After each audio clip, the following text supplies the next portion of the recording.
Drone ആക്രമണങ്ങളെ ചെറുക്കാനായി India തദ്ദേശീയമായി വികസിപ്പിച്ച ഹ്രസ്വദൂര മിസൈൽ ഭാർഗവാസ്ത്ര 2025 മെയ് മാസത്തിൽ അന്തരിച്ച ഇന്ത്യയുടെ ശാസ്ത്ര മ്യൂസിയങ്ങളുടെ പിതാവ് സരോജ് ഘോഷ്, അവർ ലിവിംഗ് കോൺസ്റ്റിറ്റ്യൂഷൻ എന്ന പുസ്തകത്തിന്റെ രചയിതാവ് ശശി തരൂർ, അമർനാഥ് യാത്രയ്ക്ക് സുരക്ഷ ഒരുക്കുന്നതിനായി സുരക്ഷാ സേനാ വിഭാഗം നടത്തിയ ഓപ്പറേഷൻ ശിവ 2025 മെയ് മാസത്തിൽ കേരള അറബിക്കടൽ തീരത്തു മുങ്ങിയ കപ്പൽ MSC എൽസാ-3 ഇന്ത്യയിൽ പാപ്പാന്മാർക്കായി ആദ്യമായി ഒരു ഗ്രാമം ആരംഭിച്ചത് ഏത് സംസ്ഥാനത്താണ്? തമിഴ്നാട്.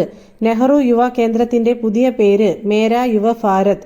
2025 മെയ് മാസത്തിൽ ടെറിട്ടോറിയൽ ആർമിയുടെ ലഫ്റ്റനന്റ് കേണൽ പദവി ലഭിച്ച ഇന്ത്യൻ കായിക താരം നീരജ് ചോപ്ര. ചലച്ചിത്ര താരം മോഹൻലാലിന്റെ ജീവചരിത്രം മുഖരാഗം. ഡിജിറ്റൽ കണക്ടിവിറ്റി ഒരു അടിസ്ഥാന അവകാശമാണെന്നും എല്ലാവർക്കും അത് ഉറപ്പാക്കണമെന്നും വിധിച്ച കോടതി സുപ്രീം കോടതി. എവറസ്റ്റ് കീഴടക്കിയ ആദ്യ മലയാളി വനിത സഫ്രീന ലത്തീഫ്. സാമൂഹികമായും സാമ്പത്തികമായും പിന്നോക്കം നിൽക്കുന്ന വിദ്യാർത്ഥികൾക്ക് 11.25% സംവരണം ഏർപ്പെടുത്തിയ സംസ്ഥാനം ഒഡീഷ.